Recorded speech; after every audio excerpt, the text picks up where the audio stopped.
Tonight, deadline looms. Hundreds of residents face an uncertain future as a standoff between an accommodation provider and the NT government drags on. Good evening, I'm Kyle Dowling. This is ABC News, Northern Territory.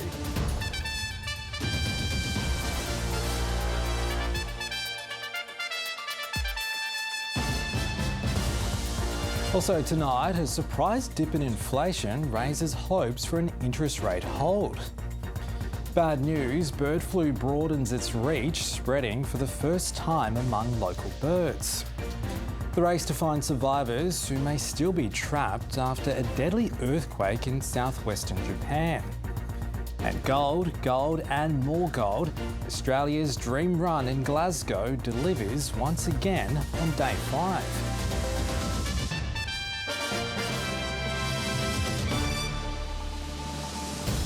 Darwin's largest homelessness accommodation provider, Yissa, says it has been ordered to stop accepting new residents immediately as the service prepares to be closed down.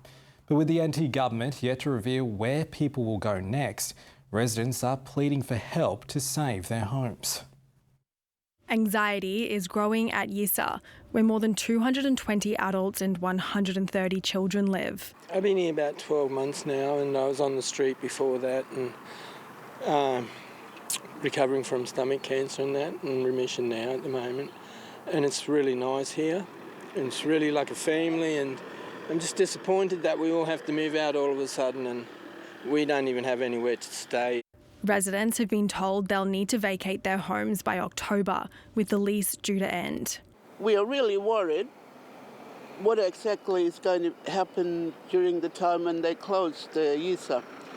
So I'm asking out there if someone, any government, would be able to help us.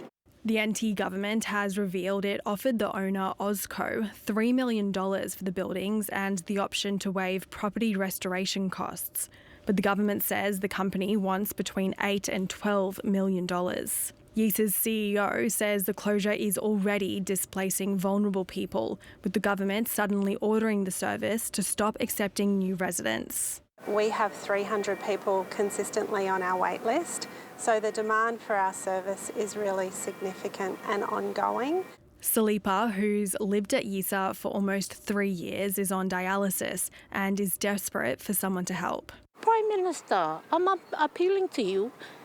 Come here to Yissa and help these homeless people. The NT government says it's assessing alternative accommodation options and insists that nobody will be left on the streets.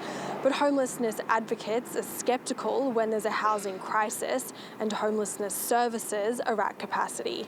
Most of our people have been waiting for 10 years with the housing, anti-housing. They're dead and gone. We buried them. The best outcome for us and the residents would be for Ozco to maybe donate those assets. In a statement, Ozco says it's disappointed about recent public comments regarding negotiations and is working hard to reach a commercial outcome that is fair to all parties. Roxanne Fitzgerald, ABC News.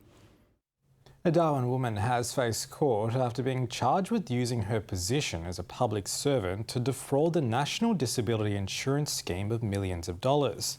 The 39-year-old was released on strict bail conditions, hiding her face from cameras as she left Darwin local court this afternoon.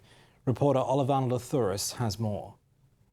Genevieve Abelabe appeared in Darwin local court today, charged over her alleged involvement in a scheme to defraud millions of dollars from the National Disability Insurance Scheme. Mrs Abelabe was arrested yesterday by Australian Federal Police and NT Police, who allege she used her position with the Department of Children and Families to refer vulnerable members of the community to an NDIS business she co-owned. In February, 47-year-old Kingsley Abelabe was also arrested and charged with defrauding the NDIS of $5 million.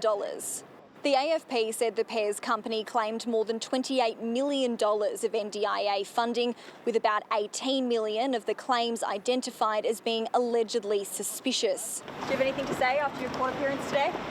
Local court judge David Woodruff took several hours to decide whether or not to grant Mrs Ebelebe bail. He described the offending as being serious and concerning to both the court and the community. But he said despite that, it would be better for Mrs Ebelebe to be in the community to care for her 4 children, one of whom the court heard had a serious disability.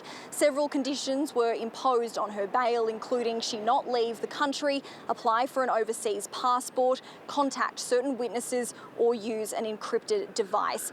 The Department of Children and Families has said they have complied with the investigation. The case is set to return to court next month. In a glimmer of good news for households, a surprise slowdown in the rate of inflation has experts tipping a rates hold at the next meeting of the Reserve Bank.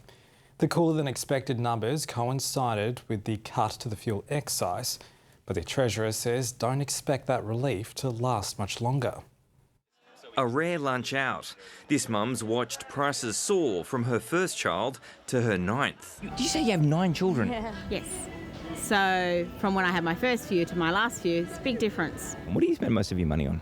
Probably me is active wear and my petrol. Fuel prices are ticking up again, but that's not being shown in the latest data. Annual inflation fell to 3.8% in June, down from 4% in May.